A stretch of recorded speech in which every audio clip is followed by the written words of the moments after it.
Hi, I'm Captain Mike. Has anyone other than me tried to figure out what they could do with all the scrap mirror they find? I find a lot of it at the recycling center, and also a friend of mine who does glass repair work, window repair work. He repairs mirrors and he saves all the scrap pieces and broken mirrors, and he gives them to me if I want them. And you know, I just end up with tons of them, and I'm sure if you tried, you could too. So I'm going to show you where I started using these, the mirror, and kind of where I've ended up. So let's get started. You're going to need mirror. It doesn't have to be, you know, as nice and straight as this. You could actually even cut a piece off of this. Mirror comes in all kinds of thicknesses. Just like float glass, it comes in thin and 3/16 and a quarter and all that good stuff.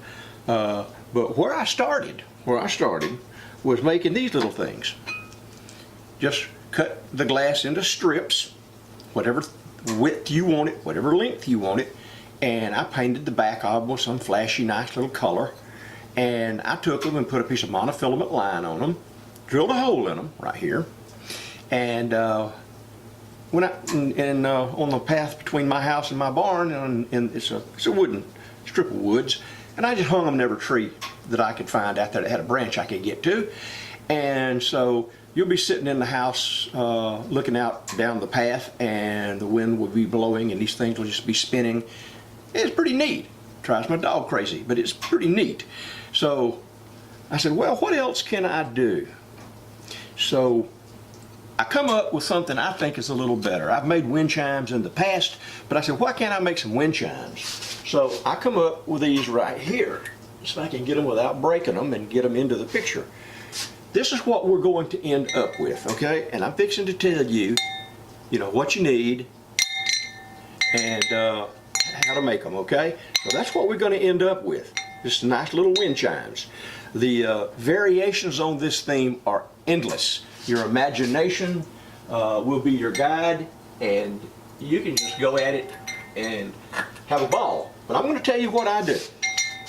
On those right there, I start off with, those happen to be 8 inches long, okay? And I cut me 3 pieces of glass, mirror, 8 inches by 2. Whatever you want to work works good for you, but I started with those.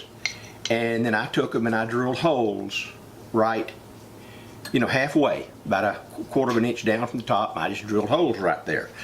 And then cleaned them up real good and got them ready to paint the back of them. Now, I drill my holes with one of these little drivels like this, okay? It has a little small diamond bit. I get them on eBay. They're almost nothing, and they drill great through glass. You can use whatever you have, whatever you feel free to. I have all kinds of drilling machines, but that's what I use most of the time.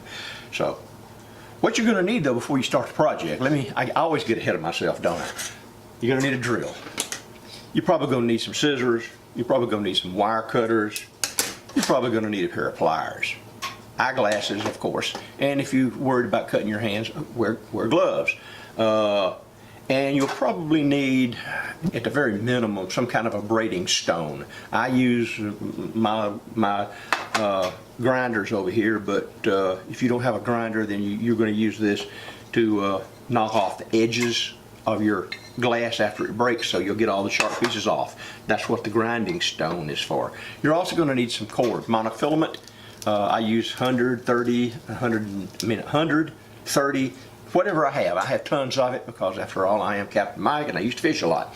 So I have lots of monofilament. I use mostly 100 on heavy stuff, 30 on the lighter stuff. You can also use stainless steel fishing leader, and you can buy this stuff cheap too. And this works great because you don't have to tie a knot in it. You can just do you just wrap it back up on itself. Now, the only bad thing about this stainless steel is if you leave a tag on it, which is an end sticking out, it'll poke you and it hurts. So be careful when you use this. That's what you're going to use the wire cutters for. And you're going to need something like this that you can drill 4 holes in. It can be plastic, it can be ceramic, it can be glass. In fact, here's a piece of glass, the bottom out of a wine bottle. And what you do is you'll take this and knock the wine bottle, the bottom out, clean it up, put it in the kiln, fire it, all the matte area will go away, it'll be nice and flat and round. Drill your 4 holes in it, and it's nice. Yes, about all you're gonna need other than your standard glass tools. You'll need some running pliers, whatever kind of glass cutters that you like, and a way to score straight lines. That again is I have one of those beetle bit things that I use on small pieces of glass that I can get on my mat, and I score it with that and break it. Bigger pieces, I went to Harbor Freight and got me one of these things. I lay it on my cutting table, and it works great for running parallel lines. But that's really neat. You can also do sheetrock with it, which is what it was designed for, if you want to do sheetrock. And I bought this at Hobby Lobby, and it was my first circle cutter. Before I even had any kind of circle cutter, I bought this. And as far as a circle cutter goes, it's a piece of junk. I wouldn't give you $1 for it. But it comes with some other attachments that will let you cut angles and different things, and you can use it to, as this part right here, you can put your cutter, you can adjust this to 2 inches, and you can run it down the side of the glass. So, if you want to get one of those, fine. You may even have better luck with the circle cutting. We'll cover why I don't like this in the video on cutting circles, but right now, you're going to need something like that. A straight edge, something that you can lay on the glass, score it, take your running pliers, and pop it. So, probably that's about all I can think of that you're going to need.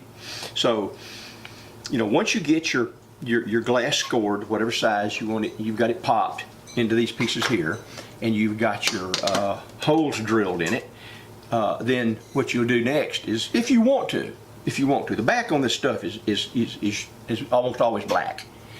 I paint mine real spiffy colors. You can do whatever you want to do, and come up with just anything that kind of makes you happy. So once you get that done, you will decide whether you're going to use stainless steel wire or whether you're going to use monofilament, and you're going to cut your pieces of monofilament and you're going to tie it. Make them plenty long, way longer than you're going to need. It's cheap. Monofilament is cheap. So you'll tie your monofilament on here, and you have these big strands. And I find it easier if you'll drive a hole in something like this, a nail in something up here like this, so you can hang your little sun face or whatever you use. And I usually go ahead and put a piece of monofilament or stainless steel wire through the top hole, twist it so it's really good, and cut the tag off.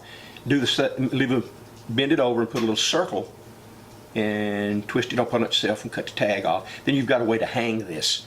You go ahead and hang it up here like this is hanging, and then you can take each one of these and you can pull them up to whatever height you want. These just happen to be this way, this height, but you can make them shorter, like that, whatever you want to do. That totally is up to you and your creativity.